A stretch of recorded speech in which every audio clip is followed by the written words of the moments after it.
ফেলে আসা দিনগুলো খুব মনে পড়ে। তোমরা কারা কারা মিস করো পেছনের দিনগুলো আমাকে জানিও। আমি তো খুব মিস করি। তো দেখো, এটা ছিল আমার পিসেমশাই যে মারা গেছে না, ওটার শ্রাদ্ধ শান্তির দুটো ছবি ছিল, তাই ছবি দুটো দিয়ে দিলাম। ওই 4 ভাই আর আমার 2 পিসির 2 মেয়ে ছিল।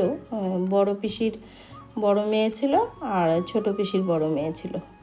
যেহেতু ওই পিসামশাইয়ের মেয়ে নেই, তো ওরা মেয়ের কাজ করেছে। যাই হোক, সঙ্গে থাকো, সবটাই বলবো তোমাদেরকে। কাছে দূরে দেশ ও দেশের বাহিরে আমার সকল আত্মার আপন মানুষগুলোর জন্য রইল অন্তর থেকে অনেক অনেক ভালোবাসা। সাধারণ ভিউয়ার্সদের জন্য রইল প্রাণ ঢালা ভালোবাসা। সবাই ভালো থেকো, সুস্থ থেকো।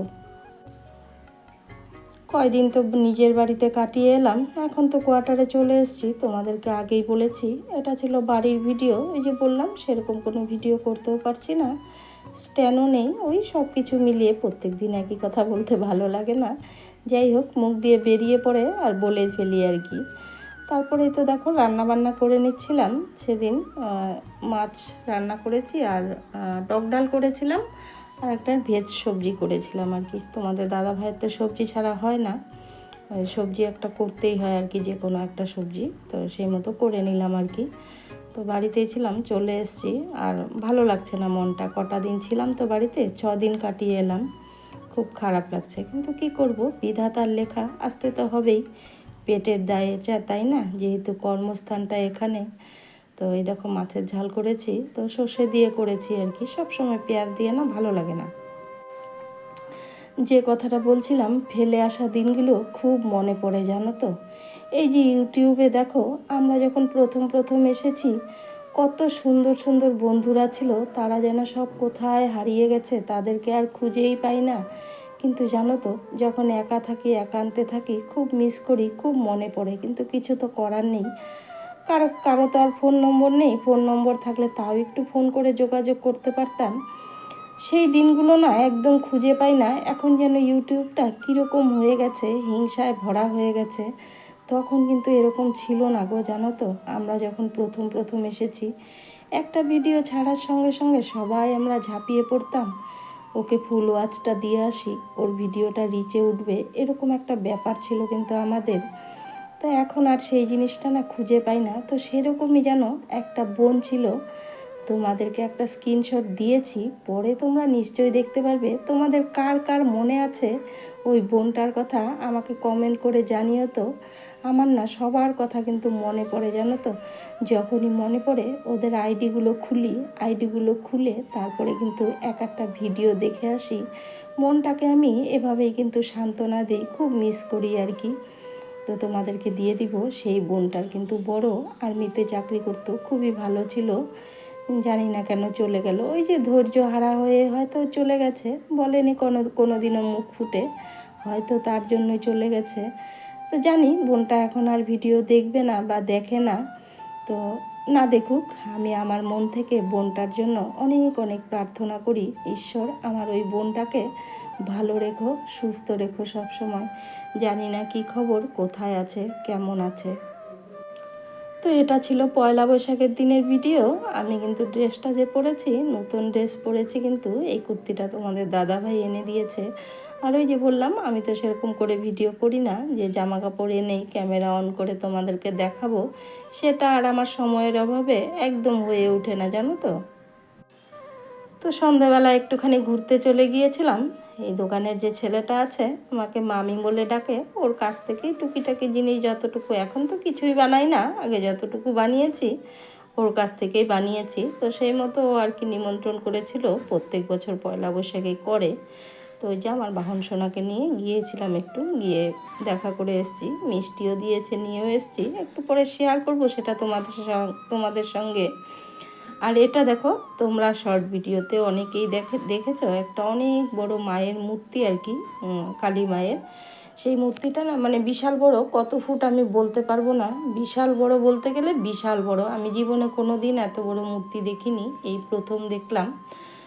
তো ওখান থেকে এসে তারপরে ওই যে পুজোটা দেখতে চলে গেছি, কালী পুজো হয়েছিল। তো খুব ভালো লেগেছে, একটুখানি ঘুরে এলাম আর কি। তোমাদের দাদাভাই প্রথমে বলছিল আমি রাস্তায় দাঁড়াই, তুমি গিয়ে দেখে আসো। সে তো এরকমই ভিড় ভাড়াক্কা যায় না, সব সময় বলি তোমাদেরকে, গত ভিডিওতেও বলেছি। তো ওই যে মায়ের ডাকে কিন্তু ও আমার পেছন পেছন চলে গিয়েছিল। ও রাস্তায় দাঁড়িয়েছিল, আমি মন্দিরটাতে যেয়ে দেখতে গেছি, গিয়ে ভিডিও করছিলাম। ফট করে পেছন দিয়ে গিয়ে বলছে হয়েছে চলো চলো, ওই তো ওর তো কাজই এটা। তো খুব ভালো লেগেছে, যাই হোক একটুখানি শ্যুট করেছিলাম, সেটাই তোমাদের সঙ্গে শেয়ার করে দিলাম। জয় মা কালী, মা সবার মঙ্গল করো, সবাইকে রক্ষা করো, এটাই কামনা করব তোমার কাছে। তো সত্যি মন থেকে বলছি, কোনো দিনও এত বড় মূর্তি দেখিনি গো। তো তোমাদেরকে ওই যে বললাম, উচ্চতাটা বলতে পারবো না আমি কত বড় ছিল, জানা নেই আমার, মানে খুবই উঁচু, একটা ঘরের থেকেও উঁচু, তোমরা এবার বুঝে নিও। ওই যে সব সময় বলি আমি একটাই কথা, তোমাদের হয়তো বোরিং লাগে, কিন্তু দেখো যেটা সত্যি সেটাই আমি বলি। জানো তো, ইউটিউবে এসে জানি কোনো দিনও সফলতা পাবো না, এই যে ভালোবাসার মানুষগুলোকে পেয়েছি, এটাই এখানে আমি ধন্য। তবে যারা যারা ছেড়ে চলে গেছে তাদের জন্য খুব খারাপ লাগে গো, খুব মিস করি ওদেরকে। এরকম অনেক বন্ধুরা আছে, খুব ভালোবাসার মানুষ, তারা চলে গেছে, খুব মিস করি। ওই যে অধৈর্য হয়ে হয়তো চলে গেছে, যাই হোক। এবারে দেখো এই তো ওই যে মিষ্টি মানে দোকানটাতে গিয়েছিলাম, ওখান থেকে কিন্তু এতগুলো মিষ্টি দিয়েছে, একটাও কিন্তু কিনে আনিনি, মিথ্যে কথা বলবো না। তারপর দেখো এই যে ওখানে মায়ের ওখানে পুজোতে গিয়েছিলাম, ওখান থেকে খিচুড়ি দিয়েছে। আমার তো খিচুড়ি খেতে খুব ভালো লাগে, একদম গরম গরম খিচুড়ি দিয়েছিল। তো নিয়ে কিন্তু বাড়িতে চলে এসেছি, আর দেখো কেমন হামলে পড়েছি আমি খিচুড়িটার উপরে। ড্রেসটাও কিন্তু চেঞ্জ করিনি, আমার মনে হচ্ছিল খিচুড়িটা কখন খাবো। তবে কি জানো তো, একটুখানি খেলেই পেটটা ভরে যায়, এটা আমার মনে হয় প্রত্যেকেরই। আর তার মধ্যে খুব গরমও ছিল সেদিন, আর খিচুড়িটাও ছিল গরম গরম। তো বেশি কিন্তু খেতে পারিনি, 2-4 চামচই খেয়েছি, কিন্তু এত টেস্ট হয়েছিল খিচুড়িটা তোমরা ভাবতেও পারবে না। আর বাকিটুকু রেখে দিয়েছিলাম, ভেবেছিলাম পরদিন সকালবেলা খাবো, কিন্তু সকালবেলা ওই যে ঠাকুরের প্রসাদের জন্য আমি ফ্রিজে তুলিনি, সকালবেলা উঠে দেখছি নষ্ট হয়ে গেছে, তারপর ফেলে দিয়েছি। গরমটা তো প্রচুর ছিল, কিন্তু খাবার জিনিস একদম অপচয় করতে হয় না। খাবার জিনিস কখনোই কেউ অপচয় করো না, সহজে আমিও করি না। যদি আমি ফ্রিজে তুলে রাখতাম তাহলে ফেলনা যেত না, কিন্তু তো কি করব, পরদিন সকালবেলা কিন্তু ফেলে দিয়েছি। তো খাচ্ছিলাম, একটুখানি তোমাদের সঙ্গে ভিডিও করে নিয়েছি। আর এই তো এটা ছিল পরের দিন সকালবেলায়। এখন তো আমাদের সরকারের কত ঢং হয়েছে, দুয়ারে সরকার, মাঠে সরকার, ঘাটে সরকার। তো ওই মাঠ ঘাটে সরকার, জানো না, রেশন আনতে গেলে পরে চারিদিকে খুঁজে বেড়াতে হয় রেশন কোথায় আছে, খুঁজে খুঁজে বেরিয়ে। এভাবে তো আমার মনে হয় আমাদের পাবলিককে হেনস্থা করছে। তোমাদের কার কি মনে হয় জানিও তো। রেশন ঘরে রেশন আনতে যাব, দেখবো নেই, আবার ওদেরকে ফোন করব, যোগাযোগ করব, কোথায় আছে শুনবো, তারপরে যাব। একে তো মাসে একদিন রেশন দেয়। তো তোমরা হয়তো বলবে দিদিভাই তবে আনতে গেছো কেন? দেখো রেশনের চালটা আনি না, এখন যেটা সবাই করে সেটা আমিও করি, রেশনের চালটা না এনে কিন্তু টাকাটা নিয়ে আসি। তো টাকার লোকটা কে ছাড়ে তোমরাই বলো তো। 200 টাকা পাই, তো একটুখানি হ্যারাসমেন্ট করে 200 টাকা নিয়ে আসি। তো সরকার যেমন দেয় তেমন কিন্তু হ্যারাসমেন্টও করে আমাদেরকে, তাই না বলো?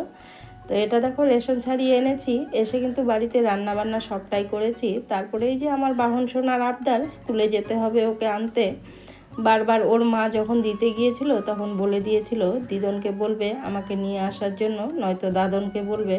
তো তোমাদের দাদাভাইকে বললাম যাও গিয়ে নিয়ে আসো। তো তোমাদের দাদাভাই ওই যে বুড়া ছুড়া সাজে এখনও, তো ওই ছুড়া আবার মাথার মধ্যে কলপ করেছিল, তো তার জন্য কিন্তু ও যায়নি, বললো আমি করেছি, স্নান করিনি এখনও, তুমি যাও গিয়ে নিয়ে আসো। তো তারপরে কিন্তু নিয়ে এসছি ওকে। তো নিয়ে আসার পর দেখো একটু একটু করে ভিডিও করি, তো এখন আর সেরকম ভিডিও করি না। আর এটা ছিল তারপরের দিন। তারপরের দিন কিন্তু সকালবেলায় আমার মেয়ের বাড়িতে গিয়েছিলাম আমি, খুব একটা দরকারে। এবার যাবার পর এই যে দুই নাতি, এরা দুজনেই আসবে, বাহন সোনা তো আসবেই। আর ওটা ছিল আমার মেয়ে, তোমরা হয়তো অনেকেই জানো না, তাই পরিচয়টা করে দিলাম, ওকে সব সময় দেখাই না। তা আমার মেয়ের জায়ের ছেলে আর কি, সেও খুব ভালোবাসে গো আমাকে, একদম দিদুন দিদুন বলে ডাকে।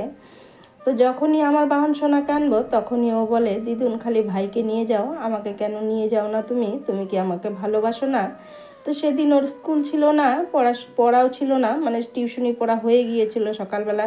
তো বললাম চল আস, তুইও যাবি। তারপরে এই তো ঘরে এসে বায়না করছিল ওখান থেকে আসার সময়, দিদুন ভাইকে পরোটা খাওয়াও, আমাকেও পরোটা খাওয়াবে। তো তোমাদের দাদাভাই বাজারে গিয়েছিল, ফোন করে বলে দিলাম দুই নাতি এসছে, পরোটা নিয়ে এসো। তো দোকান থেকে পরোটা নিয়ে এসেছিলো, তাই ওদেরকে দিয়ে দিলাম আর কি, খেয়ে নিল। এবারে দেখো এই যে আবার রান্নাও বসিয়ে দিলাম।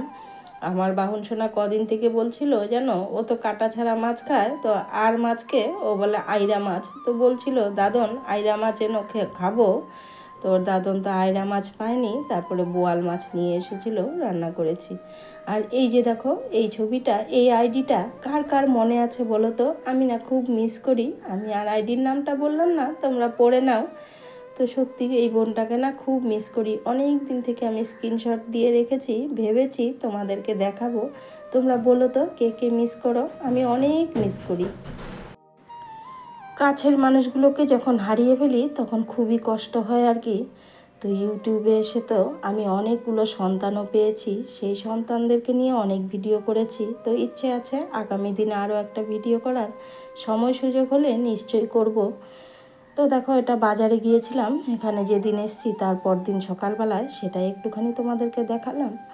তো এতক্ষণ ধরে ধৈর্য সহকারে যে বা যারা আমার ভিডিওটা দেখেছো সকলের জন্য রইল অনেক ভালোবাসা। সবাই ভালো থেকো, সুস্থ থেকো।